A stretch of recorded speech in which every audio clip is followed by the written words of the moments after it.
From a flightless simulator at Ferris Air to a momentous meeting in an alley to the complex mind of an architect to every far sector in space and to the brilliance of the central power battery on Oa. This is the podcast that covers the adventures of all of your favorite ring slingers. This is the Emerald Echo with your hosts, Adam and the Emerald Enthusiast. Welcome to another episode of Emerald Echo, a Green Lantern vidcast and podcast. As always, I'm your host, Adam. And with me, of course, as always, is the Emerald Enthusiast himself, Donnie. Donnie, Happy New Year, and welcome back, sir. Happy New Year to you too, sir. And what's up, Lantern fans? It's the man whose ring runs on fanboy energy. It's the Emerald Enthusiast, and we're back to talk about John Stewart, the Emerald Knight. Indeed. Now, of course, I want to, as you alluded to, wish our viewers and listeners a Happy New Year. Now, you have been hearing and seeing vidcasts and podcasts since the start of the year, but this is our first official recording back because very rarely do I have good ideas, but I did have one before the break to record a bunch of episodes and then bank them so that when we were on our brief hiatus, we'd have content for you guys. So you guys have been hearing things, right, but this is our first sit-down recording of the year. That's how hard we work for you here. Oh yeah, we do it. It's tireless, folks. Tireless. By the way, if you're just listening to this on one of our other platforms, if you could only see Adam's hoodie, it is awesome. It's the Four Corpsmen. Yeah, I had to have the. Can I tell the backstory of this shirt? By all means, sir. So I've always wanted a green. I used to have a Green Lantern shirt, a couple of them when the movie came out back in 2011. I had just the plain, the normal Green Lantern logo, and then I had the Ryan Reynolds, promo shots of him as Hal, and they were officially released products, right? But then, that was 2011. We're now in 2023. Unfortunately, over that 12-year time frame, Adam has eaten quite. Adam likes to eat, and so Adam gained a little bit of weight, and so those tops no longer fit me. And so I needed new Green Lantern tops, and I thought, my opportunity came when DC Fandom was happening. Remember, they had the store, yes, and you could buy paraphernalia and stuff, and they had a John Stewart shirt, right? So I was all excited. I went to the cart. I started the order process, and then a message comes up: "Sorry, we don't ship outside the U.S." Well, isn't that nice? Yeah. That WB and Discovery like to take my box office money, but when I want to give them money for some of their products like T-shirts and hoodies, we can't accept that. Sorry. So they left me with no alternative but to have a shirt created, and over the holidays, that's what I did, and so that's what Donnie's referring to. Listen, DC, beautiful. I want to give you my money, but when you won't take it, I have to go through other means. Fix your. Listen, North America is Canada and the United States, and also in Mexico. Something may shock you. People in Europe like your characters too. I'm sure they'd like to get official merchandise to wear. Yeah. I suggest, in 2023, where global shipping is not an unheard of revelation, you might want to get on that because I don't know, you could make more money. Just a thought. Daryl Banks once told me that Kyle Rayner is really popular in Latin countries. Of course, I would imagine. Sure. He's a Latino character, so yeah, exactly. So don't just print variant covers. Give people merchandise. My PSA to DC and Warner Brothers is: there's a world outside the United States that like your characters. You might want to service them too. So just a thought. But I got this top and I love it, and so I wore it. As do I. Yeah. Emerald Echo. Listen, Donnie's always decked in green. I figured I'd join the club, and so yeah, I'm now in the club. I don't know if I get a membership card or some sort of sticker or something. I don't know, but here I am.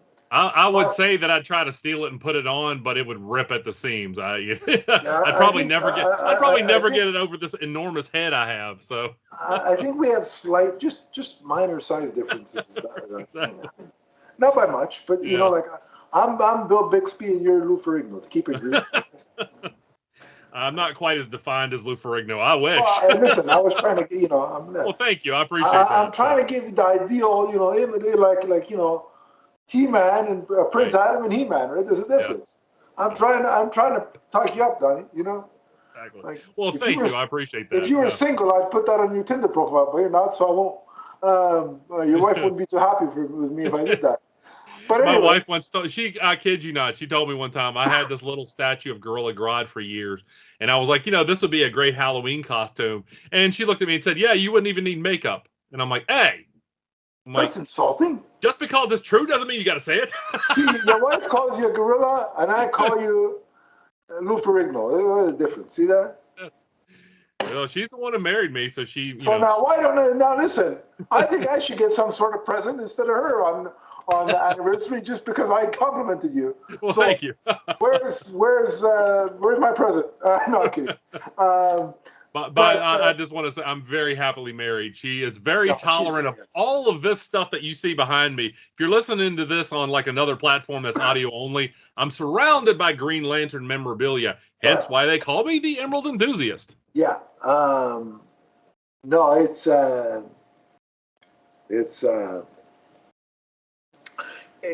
she's from everything you've told me about her. She sounds like a wonderful woman. So.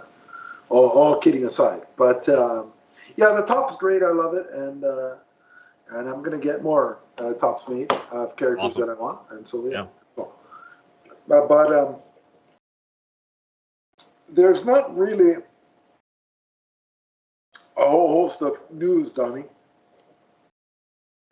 to discuss as of yet. Although James Gunn did discuss Green Lantern a little bit over the break, because there was a report from scooper sites, saying that they were hearing that the Green Lantern show starring John Stewart was canceled.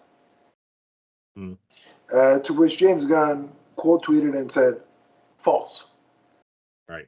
So, and we know James Gunn has plans for Green Lantern. So, according to the brief messaging of by James Gunn, Green Lantern things are still happening in terms of live action. So stay tuned. There is going to be a reveal at some point in this month, which is January as of this recording, of the partial DC slate under James Gunn, Peter Safran's stewardship. So we'll be on the lookout for that. And when we have whatever part of the slate they give us, you can bet Donnie, Chris, and I will be covering it. As we always right do. Here on Multiverse Musings, the vidcast. Subscribe today. Indeed, and tell your friends. Now, in addition to the review of John Stewart, Emerald Knight, as a second part of this episode, we also have an interview with a special guest. So just tee that up a little bit, Donnie. Okay, at the end of this segment, we're going to go to a break, and when we come back, we're going to have Jay Hero, who did the 1 in 25 variant cover for this issue. Yeah.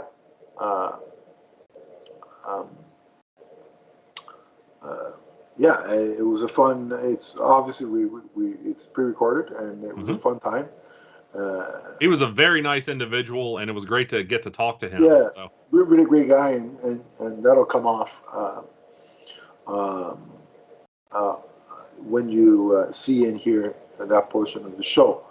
But as promised, if you want to know how this cover is created, make sure you stay all the way through the end. Make sure to tell your friends and your enemies. Hey, tell whoever. Transmit a signal to space and tell them to subscribe to this channel. Oh, you want them to tell the Autobots like Optimus Prime. And there's a reason why I bring that up. And we are here. Yeah. And there's a reason why I bring that up, which you will hear in the coming weeks. Yes. If that's not a hint, I don't know what is. Or maybe I'm just not good at hinting stuff. Yeah, we can't tell you exactly what our plans are, but they're more than meets the eye. You know what I should have done, Donnie? Yeah, that was very well done. Pat yourself on the back like Barry Horowitz. You know what I should have done with my teas there is I should have cooked a turkey and had a Transformers comic in the background and taken a picture and posted it on Vero. Then people would have analyzed it 5 different ways from Sunday. Would have been good. Anyway, I'm not going to get into all that nonsense again. But as promised, let's dive in to John Stewart, the Emerald Knight. So a couple of things beforehand here. Number one, this is not the first issue of a new series. I've seen that out there where people are like, this is the first issue of a new series or his second run. No, this is a one-shot. This is a self-contained story. Yeah, absolutely. And like I said, there seemed to be some confusion about that. This was also delayed, by the way. And I think that just kind of added to the confusion. Yeah. Of course, this is written by Geoffrey Thorne. We have Marco Santucci and Michael Atiyeh coming back. I also want to say the title to this story is, if you understand what it means, it's a big giveaway to what the big revelation in this was. Right. So it's called Gemini Lux. And that means, the closest thing that I can see, it's Latin for Gemini means twins, right? Yeah, it's like light twin or illuminated twin. Yeah. And if you read this issue, you're just like, oh, okay, so the light bulb's coming on right now. Yeah, I was like, wait a minute. There you go. And then I'm like, all right, I got it. Yeah.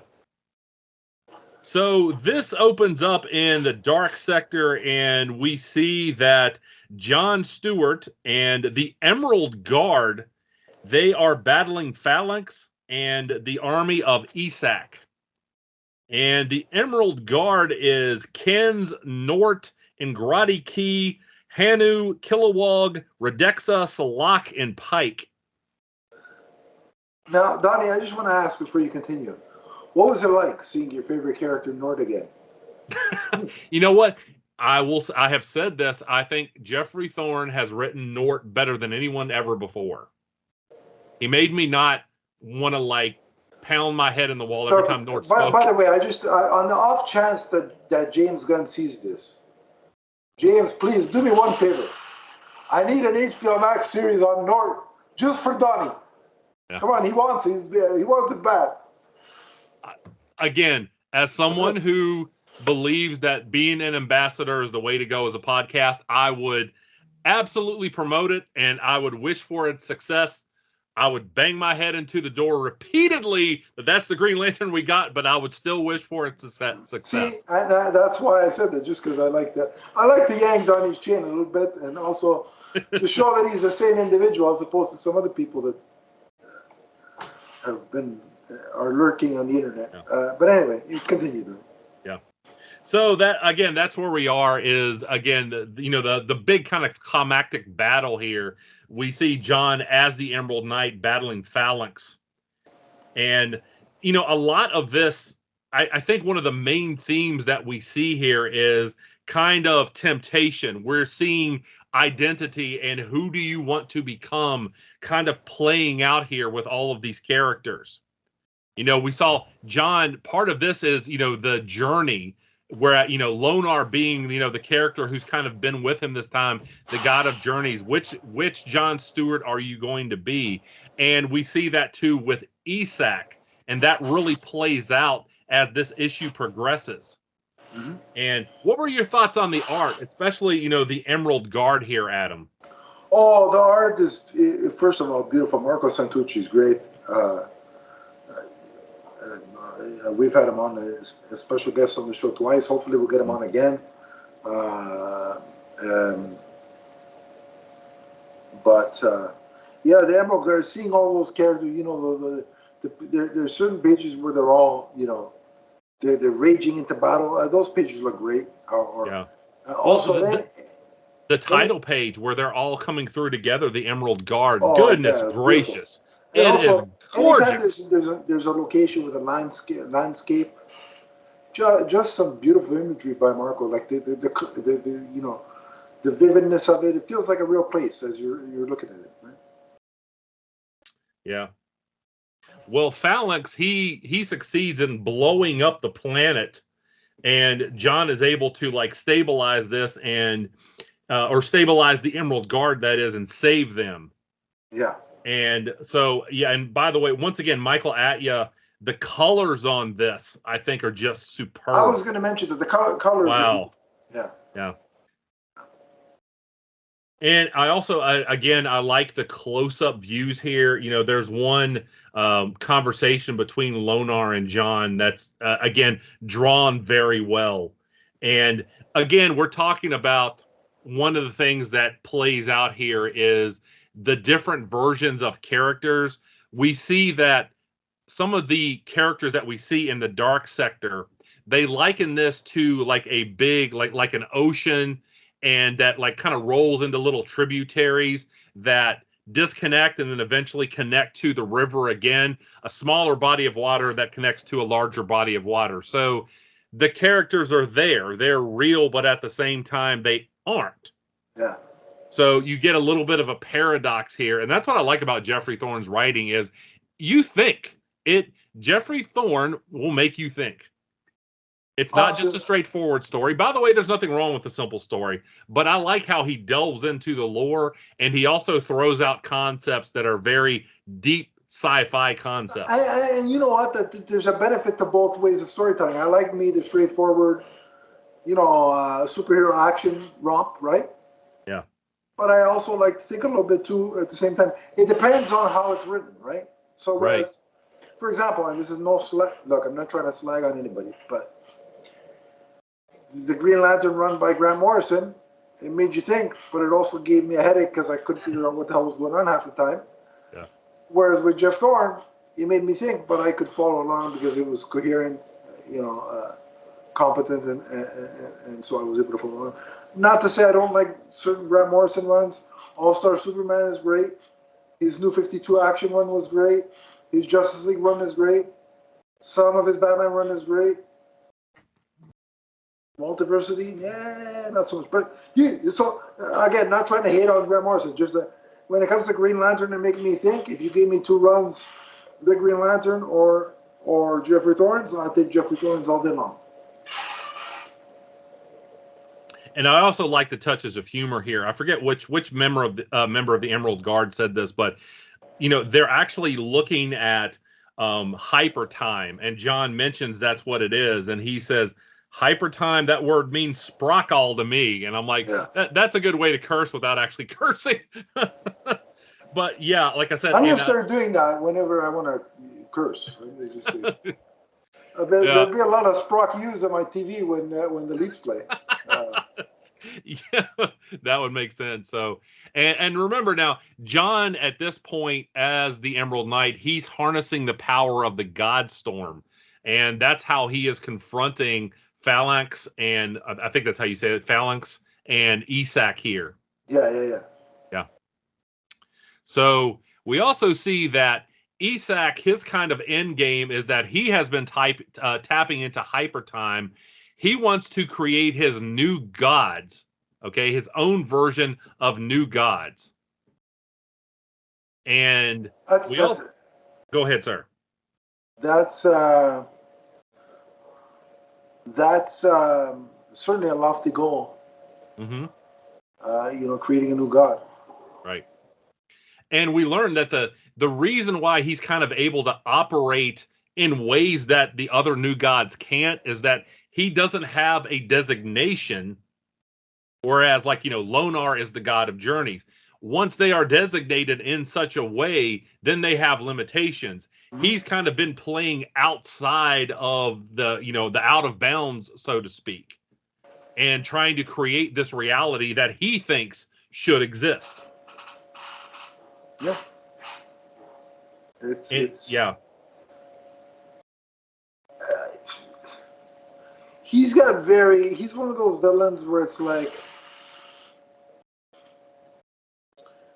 I mean, those are top tier villain motivations, like wanting to make the world, or a world in your image, and to fit it the way you think it should be, as opposed to, I mean, I've never understood these, space-fearing or space-conquering villains that come in and their main goal is, well, I want to destroy this world.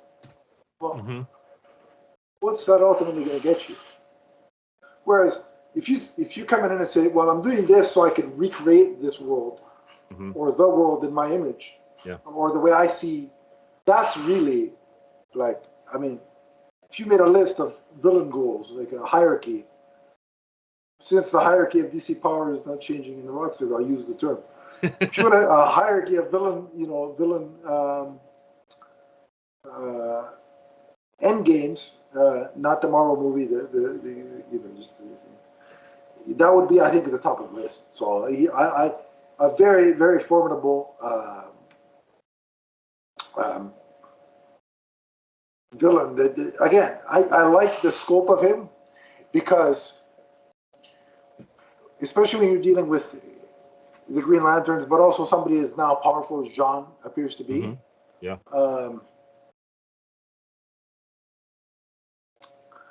You need a villain of this magnitude. It can't just be, a run-of-the-mill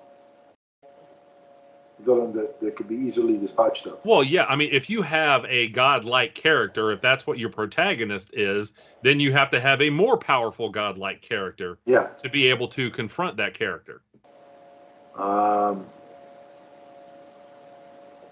And just something I forgot before, Donnie. Go ahead. You know how they're called the dark sectors, right? That's what we're dealing with here. Yes. I'm gonna call Twitter the dark sector. That's my new nickname.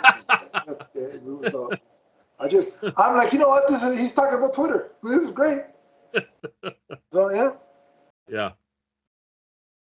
So one of the things that we see here too is that John, to power up the Emerald Guard, he splits his power into swords that they all wield. And one of my favorite images of this is about halfway through it. This is, I believe, a 40-page book.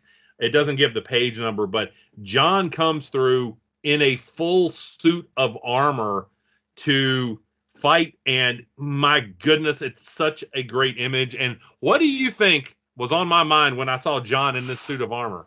Well, okay, let me I'm not a mind reader, right? But, okay. I don't have any. I bet you know what I was thinking here, though. I don't have any. What's it called? Telekinetic? Is that what it's called? Yeah.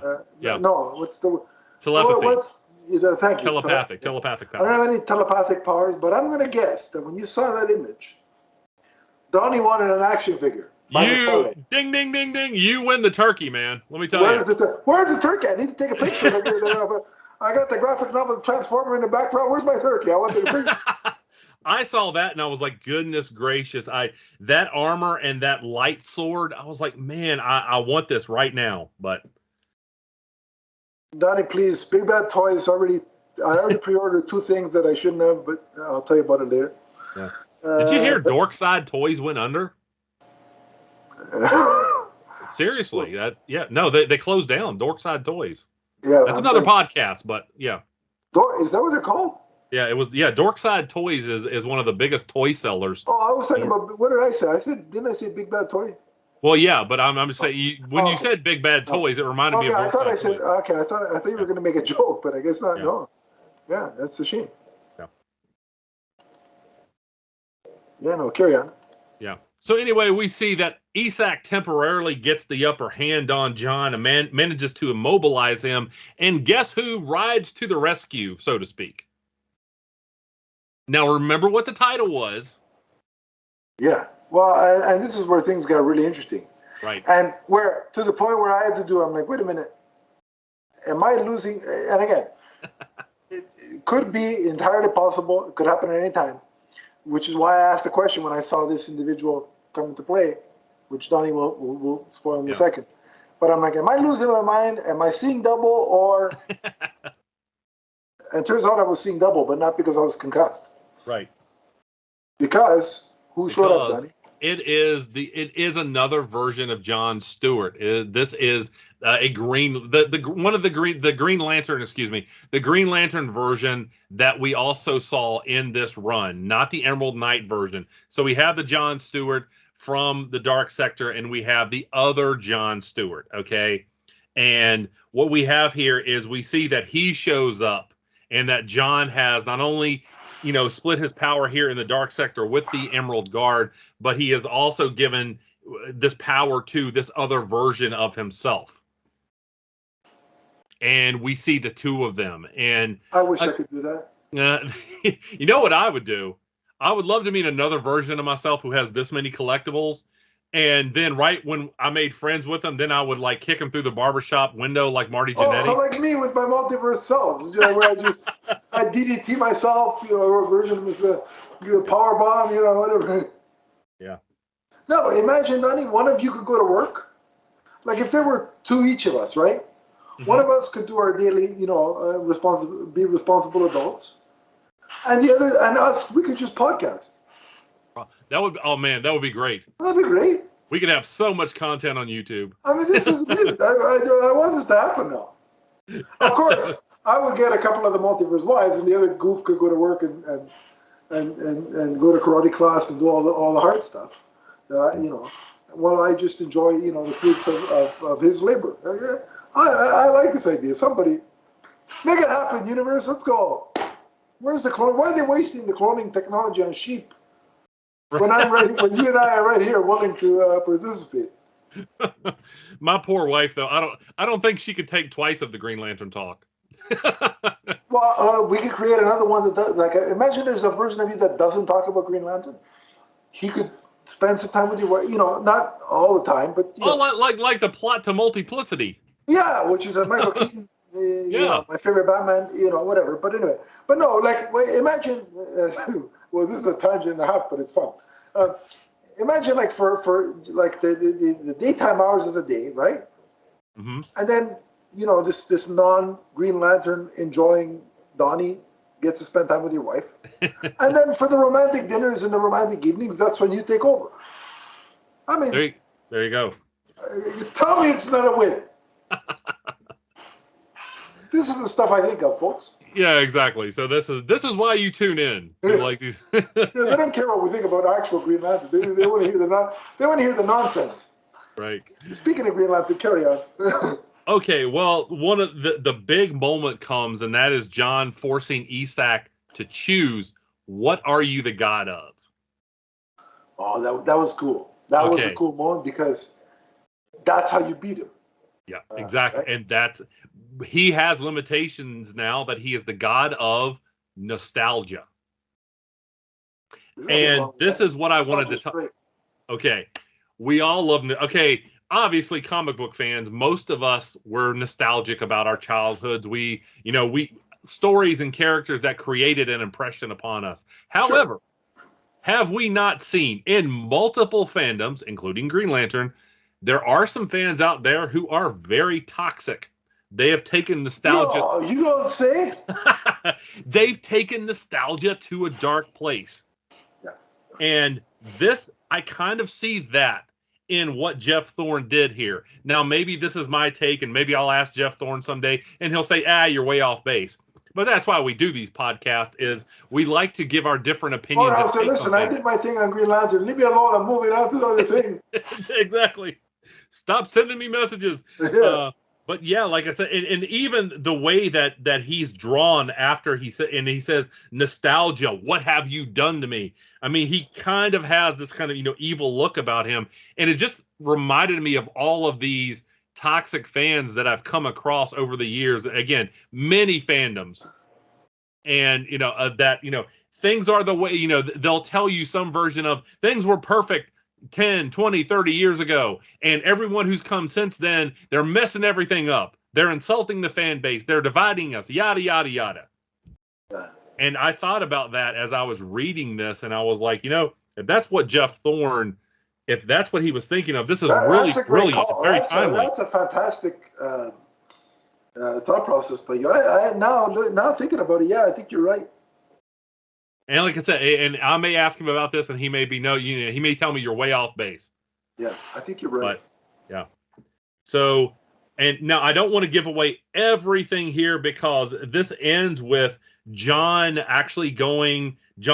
flying off with the Emerald Guard, going off on a mission to find someone very important. And people probably, a lot of Green Lantern, especially longtime readers, will know who he is after. But that's how it ends. And I like that he's smiling. And it's important to note here, it says, end chapter 1. Now, let me just theorize here a minute. We have 2 divergent John Stewarts. Or we could, if somebody else picked this up. Could we not have Philip Kennedy Johnson writing one story and eventually Geoff Thorne coming back and writing another? I mean, it's listen. There was a period of time we had 5 Green Lantern books. Mm-hmm. So why not, right? Yeah. Like we know we're getting via the Dawn of DC. We know we're getting a Hal Jordan book, which I believe is an ongoing. Right. We know we're getting that's John by Stewart. Mariko Tamaki. Right. We know we're getting John Stewart by Philip Kennedy Johnson, but that's a miniseries. Mm-hmm. Right. According to Philip Kennedy Johnson. Mm-hmm. So what if at some point down the road, Geoff Thorne comes back to tell, what is it, book 2? Or part? Yeah. It's, so this said, like I said, the last, we go back to that or page chapter 2, sorry. Yeah. Yeah. Because it said, I don't want to misquote that here because, like I said, this seems like he's leaving the door open. End chapter 1. Yeah, absolutely. That's the last panel that we see. So a couple of things about just the ending. I love that. Although, wait a minute, is that John? I'm looking at this. Is that John or is that somebody else? I thought it was John. No, this person has long hair. Is that Lonar? That could be Lonar. But no, I don't think that's John. But regardless, again, this could be something that opens the door to the continuation of the story. Yeah, to me it looked like John. Yeah. Because, like I said, we have the Dark Sector John and we have the Emerald Knight John. So, bang on. I think it's possible. Yeah, we could have a divergent storyline. We could have 2 different John Stewarts operating for a period of time. Why not? Yeah. DC's done much weirder things. So I said, and you've heard me say this too, Donnie, is DC has a multiverse again, mm-hmm. right? Yeah. Why not take advantage of that and tell other stories with multiverse versions of these characters? So my idea, and DC hasn't come to me and said, that's a good idea, can we use it? To which I would say, yes, just tell James Gunn to give me Margot Robbie's phone number, and then you can do whatever you want with the idea. But anyway, my idea is, so you know how when there's a run on, there's a 6-issue story arc, and then oftentimes there's a fill-in issue, right? There's nothing wrong with fill-in issues, but there's oftentimes a fill-in issue that really is kind of a palate cleanser between story arcs, right? Mm-hmm. So for those fill-in issues, why don't you tell a story from a different Earth? So, like, if it's a Superman story, tell me a Val-Zod story, or tell me a Kal-El with the Kal-L story, right? And then with Batman, tell me the story of Bruce Wayne from Earth 2 and what him and Catwoman are up to from the first kiss to the last, all that nonsense, right? And so on and so forth, like for Flash, Jay Garrick, for Green Lantern, Alan Scott, et cetera, et cetera. You know what I'm saying? Right. I think that's a great, to me, I think that's a fantastic use of the multiverse. Yeah. I don't know what your thoughts on that is, but. Oh, you and I are in agreement. I've told you that how much I admire Geoff Thorne for picking up the threads of the mosaic ideology. Yeah, and doing that without giving any extra play to the creep, right? Yeah, who shall not exactly. be named. Yeah, and he picks this up, and he kind of brought that back into play. And like I said, he's done so here in a way that they can continue this story really without altering whatever else will happen 6 months or a year down the road with DC Comics. He could still come back and write this if they give him the opportunity. Yeah. Yeah. And I thought it sold pretty well. I don't think the sales were the issue at all, because like everything that I have seen, and the numbers were spotty because of the pandemic, it was equal to or a little bit more than the Grant Morrison run. That's honestly, look, sales for everything are going to be spotty because of the pandemic. Right. It was and still is an issue that we have to navigate through. Yeah. So I mean, you can't hold that against the creative team. But I hope he gets to come back and do more things, because I know he had ideas for Kyle. There was Kyle and somebody he had. There were two characters he had ideas for, right?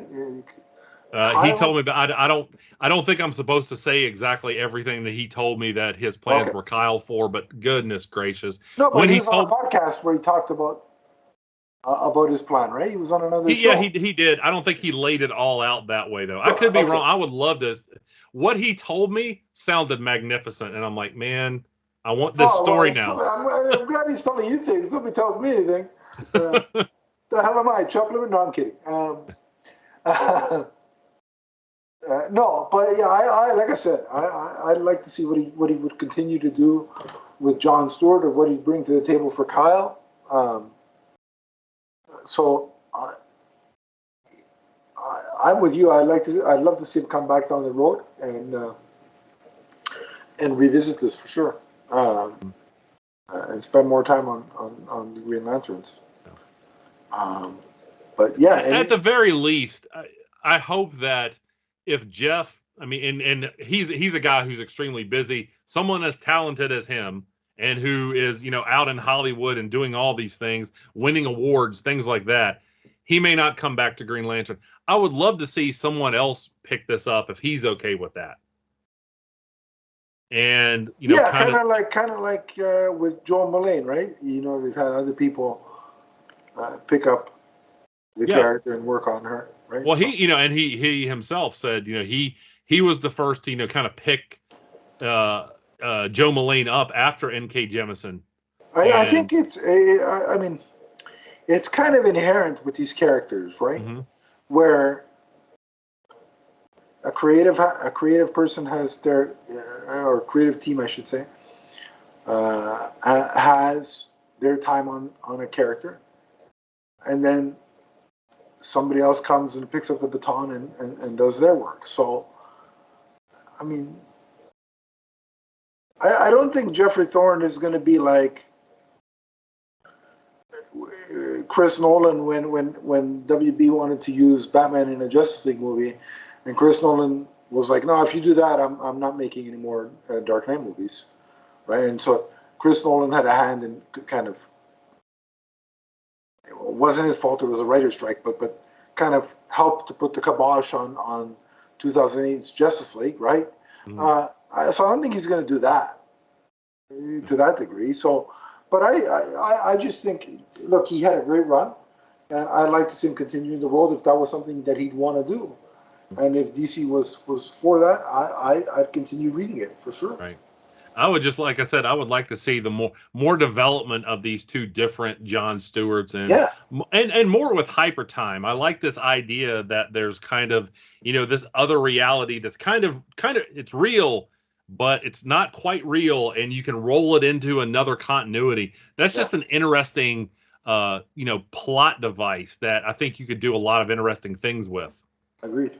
So, but Like, and you know, the other thing that I really like about this, you know, not only the continuation of the mosaic, but this idea of having a Green Lantern confronted with the kind of power that we've seen with Parallax and Ion, that a Green Lantern confronts this idea of being able to do anything. And I mentioned temptation earlier. What would you do? Would you do the thing that might be, you know, that might have the best intentions and maybe screw everything up? But what does John do? He shares that power. Because that is a lot of power. So, yeah. Yeah. Well, you know, long ago we saw, you know, the conversation with Superman and Kyle when Kyle was Ion. And Superman said, you have too much power. You're keeping people. You're not letting them make their own choices. John had that same power too. And we saw that he was concerned about it. So where do you go from there? And I like that his journey was different than Kyle's. Because Geoff Thorne understands John Stewart. Yeah, agreed. Yeah. No, like I said, I think it's an interesting idea, and I'd love to see more of that secondary John Stewart. So we'll see which one. We'll see which one Philip Kennedy Johnson picks up with. Yeah. So we could have like a McFarlane 2-pack. We could have one of this version and then one in the armor. Well, listen, McFarlane, Donnie wants it, so make it up. Gotta start. I'm telling you, obsessive hashtagging. You want something, Donnie? Apparently, that's the way to go, right? You know. I'm going to get a bass drum and put a Green Lantern symbol on it and like march back and forth outside of Todd McFarlane's house. Yeah. Dun, dun, dun, dun, dun, dun, I'm sure he'll love that. He'll just do exactly what you want. Right after he calls the authorities and says, "Get this nut job off my lawn," right? Yeah, I mean, look, I thought it was. Anything else particularly you want to say about the issue, or we can go ahead and? No, I am excited about the two upcoming titles. I will miss Geoff Thorne though. Yeah. I think he's a great guy, and he endured a lot from a certain segment of fans that it's fine to dislike anyone's work. It's not fine to say some of the things that were said to him. Yeah. So. Listen, I thought. First of all, he was a great guy. He came on and he did our podcast. He spent a long time with us. Yeah. He was very Marco gracious. Santucci as well. He has been a wonderful individual. Yeah, they were both gracious individuals. They were both nice people, but also, again, they sort of reinvigorated my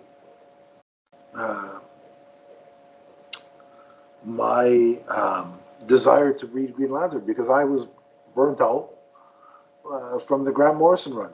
I really was like, I can't endure more of this. And again, no disrespect to Grant Morrison as an individual, but it just wasn't my cup of coffee, because again, I only drink tea when I'm sick, and so. But this run, reinvigorated my passion for it, and also, this was a nice adventure to kind of tie things up, but also leave things open if, in case, he gets to come back and pick up the task again, or that story is handed off to somebody else. And I would love to see. I'd love to see like a Green Lantern quarterly come back, so we could have some of these, stories again, with focus on different lanterns.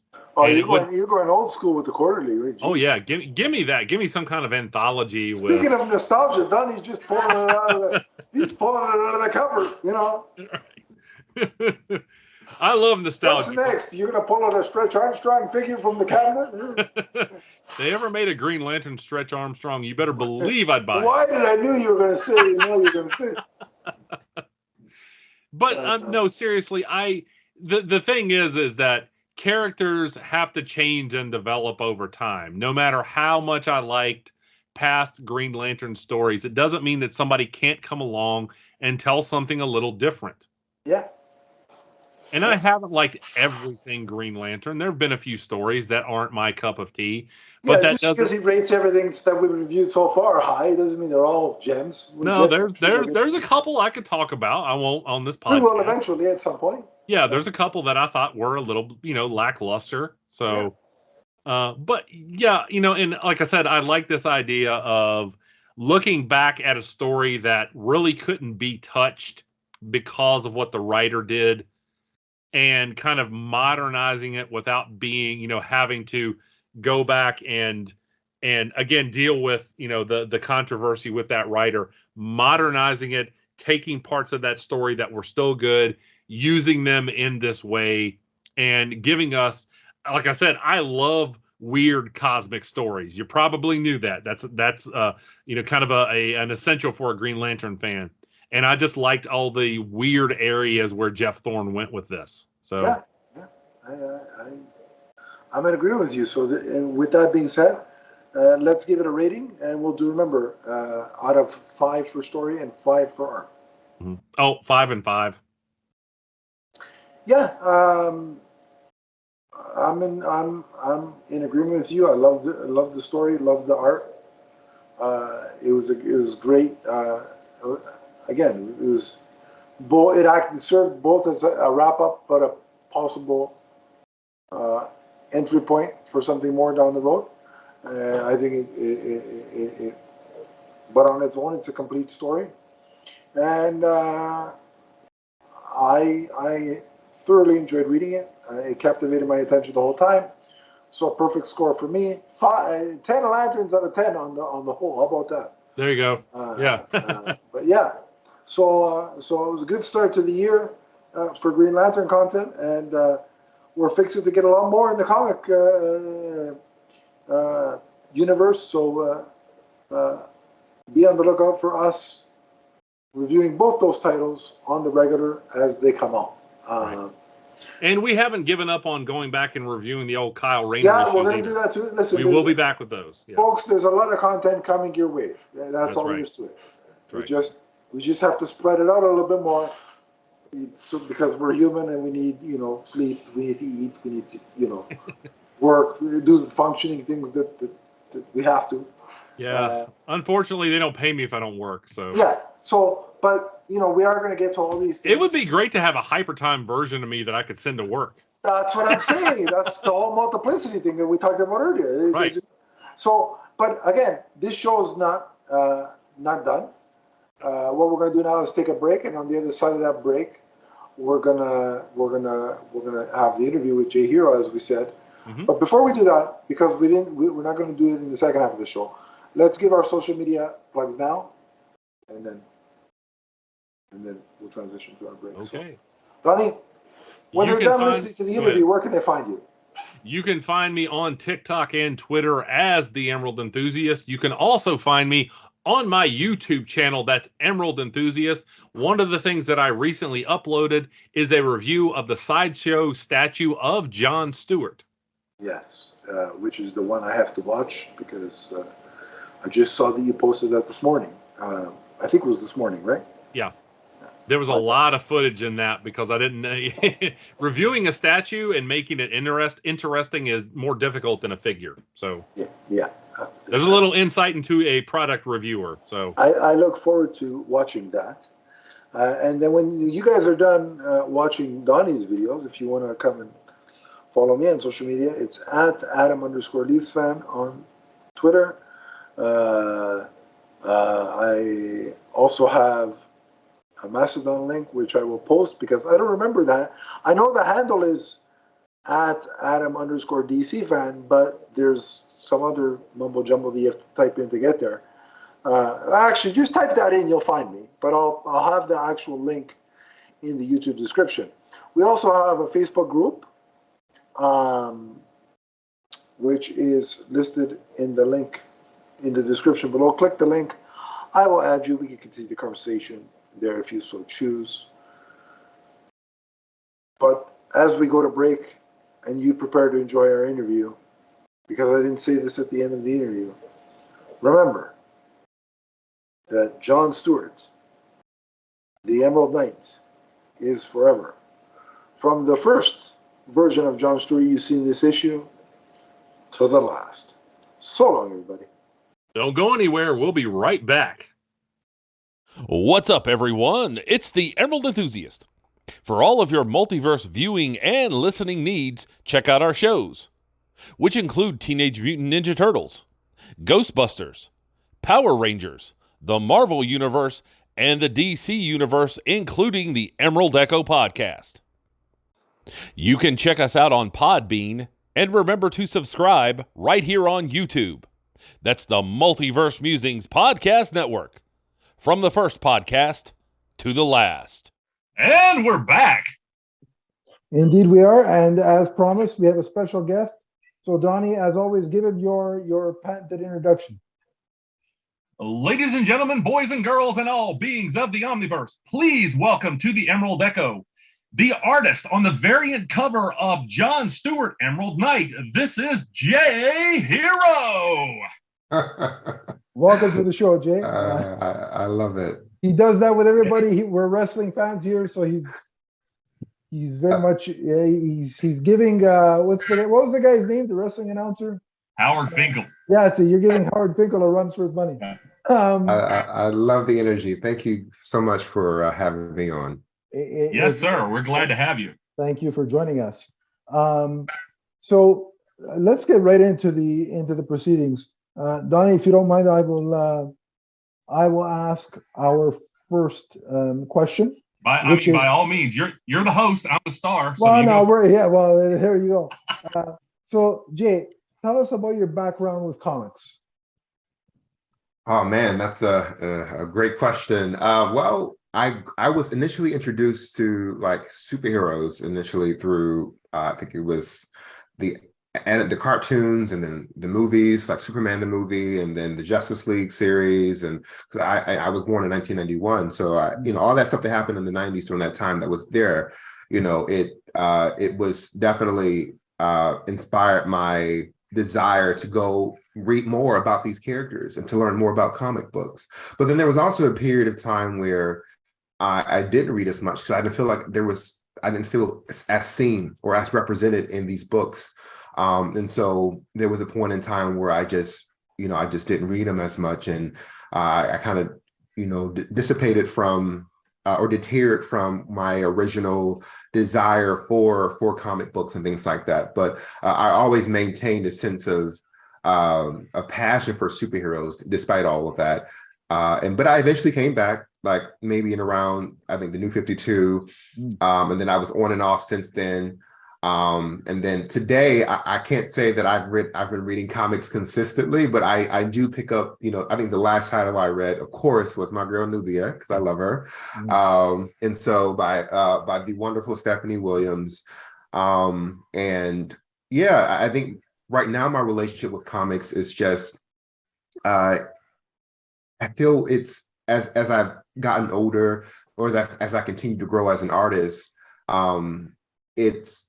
it becomes a source of inspiration in the sense of, as it really always has been, really been inspired by what the artists are doing, how the writers are telling their story, and in what ways can, and really asking myself the questions like, in what ways can my art also evoke the same level of emotion or feeling in just a simple panel? Like, you see comics have these beautiful moments where sometimes there are no words and it's just the art, and it really you can really, and those can really inspire some powerful moments. And I always ask myself, what can I do to get to that level of skill and level? And so I really challenge myself when I read and look at comics nowadays to see myself, as to become a better artist, become a better creator, because I see myself as a creator, a manifester, more than just an artist, because I feel like artists we're superhuman in so many ways, because we take something from nothing and we turn it into something that people can be moved by and inspired by, to the point where people have collections like yours in the back, and my shirts and my artwork, so it inspires. So that's your fandom. superpower, huh? Your creativity is the sun, and he'd all be a this great greatness Green comes out, Lantern. huh? with that answer, he'd be a great Green Lantern. So I mean, he fits the bill. It's interesting because when people ask me the question, what would be your superpower, Jay? I said, well, I said the power of creation. But he said, you already have that. I said, well, yeah, but it'll be kind of cool to just have the ability to, like, I always have this idea of having the ability to create stuff, but the ability to do so is deterred by the capacity of not just my imagination, but my emotional state. And so I feel like I love tying things to like my emotions, to my spiritual stuff. I'm a very spiritual person. But yeah, in long story short, that's kind of my relationship with comics. It's been a source of inspiration for really a big chunk of my life, and it continues to do so in really awesome ways today. I think what you just said there about creating a page without any dialogue that elicits emotion. It's very true, because there's so many, whether it be a splash page or a variant cover. Like I could sit there, like I'll be reading a book and then I see a splash page, and I'll just stop and just stare at it and just try and take it all in. And or a cover where, like, a cover is very important as well, because oftentimes if I'm trying out something new that I haven't read before, the cover will sell me on buying something new. Like, there are books that I buy because I'm a collector of those particular series, and then if I want to venture out and try something new, if a cover catches my eye, I'll give it a shot. Right. So right. Yeah. The covers are very important, and also the splash pages can really advance a story where there are no words, and it's just whether it be a moment, an action scene, whatever it may be. It is very moving and transformative. So I completely agree with most of the stuff you were saying there. Well, all of it, but those in particular. But yeah, that was very, very well put. Thank you. And I also want to say to that point earlier, I want to give my shout outs and kudos to independent creators and indie comics who have always been putting in the work, telling stories that maybe Marvel or DC weren't willing to tell at different points in time. Yeah. And are always willing to take risk and to have their voices heard in different ways. And I would like to credit my comeback to comics in a larger part to indie publishers too, just seeing what other people are doing and who actually were in the same situations that I was, and said, hey, I'm not seeing myself, but they decided to do something about it, right? In their own special way. And I'm even today, I'm of course inspired by that, and that's what I'm trying to do in my own way. That's awesome. Yes, and kudos to you for doing that. It's definitely got to give everybody involved in that arena that doesn't have the platform that a Marvel or DC would typically give the shout out, because they definitely deserve it, for sure. There's a lot of really talented people who either don't make it to those big two companies or they haven't made it yet, but their talent is certainly on that level. Absolutely. When I saw yours, I was just like, how have I never seen this guy before? When I saw this variant cover, I was like, wait a minute, now I got to familiarize myself with this guy, because this is some quality stuff. So I appreciate that. Can you take us through the creation of the variant cover? How were you notified that you were going to be part of this project? Let's see. It was through one of the editors at DC. I hope I'm saying his name correctly. Marquise Draper, who's been a very big help for me, getting myself out there, getting my work out there. He has been a huge support system in that regard. He reached out to me and said, hey, do you want to do this cover for John Stewart and Emerald Knight? I said, of course, I want to do that. let's do it. And so I got to work, and he kind of had like an idea of what he wanted to see, but he wanted to see my spin on it. But I said I wanted to also take it to where, because when I create my work, I try to imagine myself as the person in the art.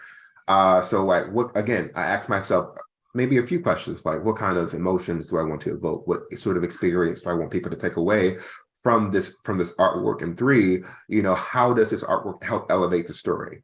And so from that perspective, I decided to create an issue create the art that I felt reflected what the story was going to be about, sort of like John Stewart in some ways transcending to like godhood in some ways, which I wanted to sort of reflect that, but also give him a sense of fierceness and give him a sense of like of he's in command, like he has a sense of a certainty of who he is, and I wanted to evoke that in the artwork there. But yeah, that's kind of the process that I went through for that piece. Yeah, no, it's a fantastic. Real quick, just a part B of this question: what kind of tools do you use to create something like this?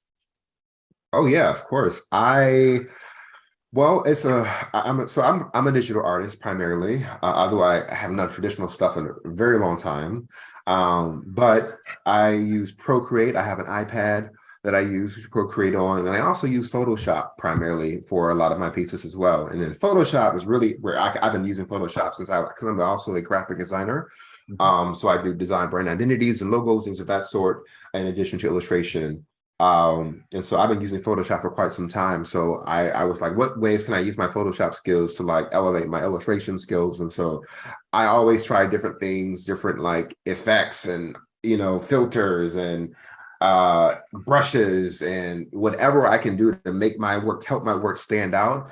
And to help the story that I'm trying to get across, I use it. So yeah. So I would say Procreate and Photoshop are my top two go-to programs for my art. Cool. Awesome. Cool. I hear a lot of modern artists using Procreate, and they talk about how helpful that is in bringing it to life. Yeah.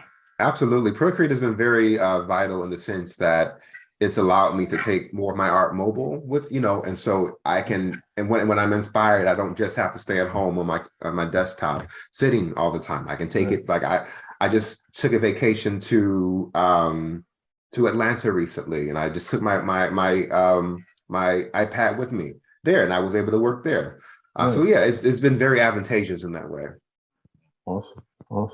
And Donnie, you'll be highlighting the variant cover as this interview is going on, image wise, right? You'll put an image of the cover. Oh, of course. Which is right there. The cover digitally or physically. Yes, the issue. Absolutely.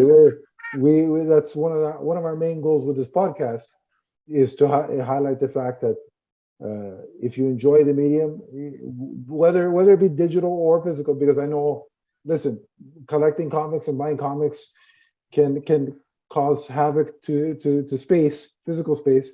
So I throw no shade at people who read digitally, but if you're reading, just buy it, because it helps the industry, and these people work hard and they put in their time and effort to create these amazing stories and imagery, and the least we can do is support them, and by buying the work, whether it be physical or digitally, whichever way you consume comics, just pay for them.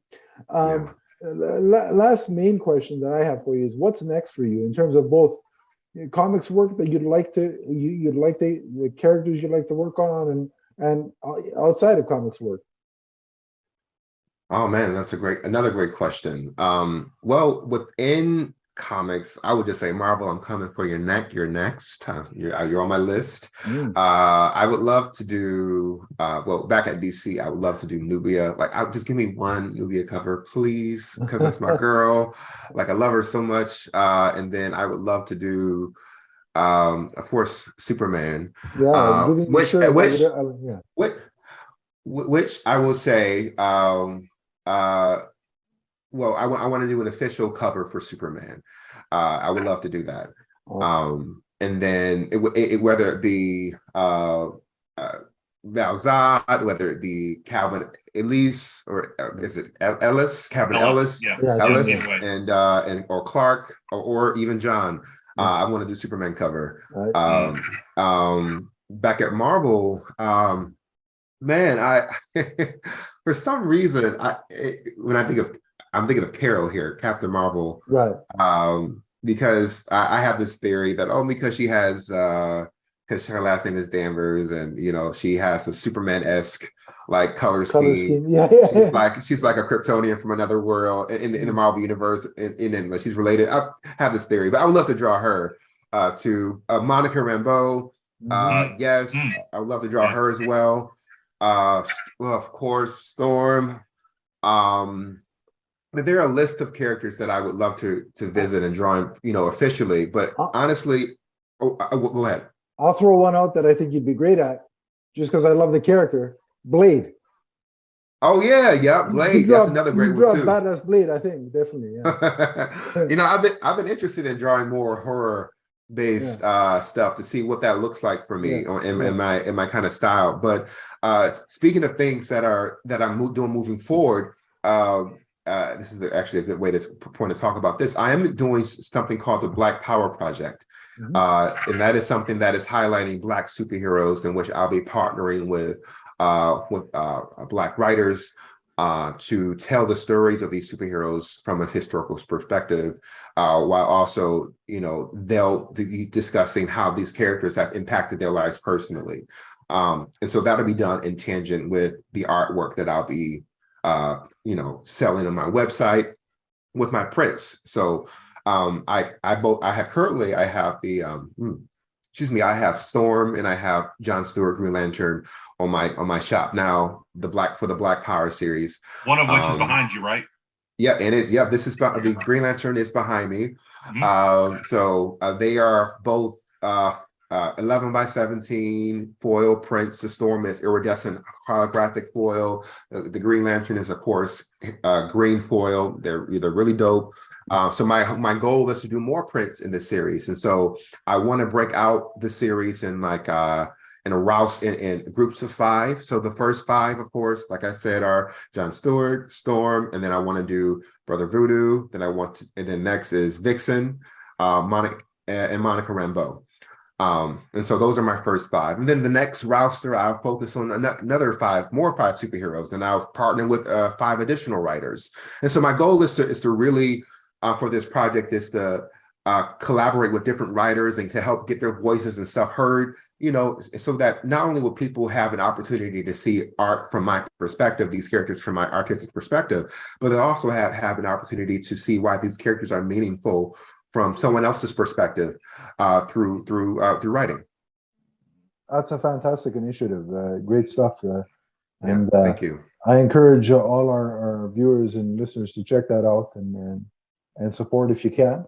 And at the very least, once you go to the links, share them, because that'll help too.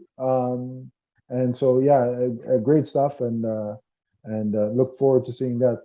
Donnie, is there anything else you want to ask Jay before we do our social media plugs and let him go on about his weekend? Yeah, no, I just want to say, as Green Lantern fans, I like that you're talking about this, Jay, because as Green Lantern fans, we owe a huge debt to many Black creators throughout the years, artists, writers, as well as the characters like John and Joe Moline. So can't separate that. So if you're a Green Lantern fan, you should be thankful to all of the Black creators who have come along and enriched our lives with their abilities. So absolutely, we have now joined that group. So thank you, sir, and thank you for being on here. Thank you so much. I appreciate y'all so much for this opportunity, and blessings to you both. Thank you. Thank you. And so we've done our social media plugs in the first half before we transition to the interview. So Jay, is there any social media you want to plug? Any website that you want to give a link to? Go ahead. The floor is yours. Absolutely. You can find my website. My website is www.imjhero.com. That's the letter MJAY.com. And my social medias accounts include TikTok, Instagram, and Twitter, and also Facebook at I'm J Hero. So yeah, you can, it's all the same. I'm J Hero, not I am, but I'm J Hero. Yes. Awesome. Fantastic. Well, thank you again for joining us. It was a pleasure for us, and hopefully one day you'll join us again if that's something you'd like to do. Next time you have a project you want to discuss, by all means. Yeah, just hit us up, Jay. We'll be happy to facilitate that. And we hope the listeners enjoyed this little peek into Jay's artistic process and the stuff he's got going on. Until next time, so long, everybody. So long, everyone. Bye.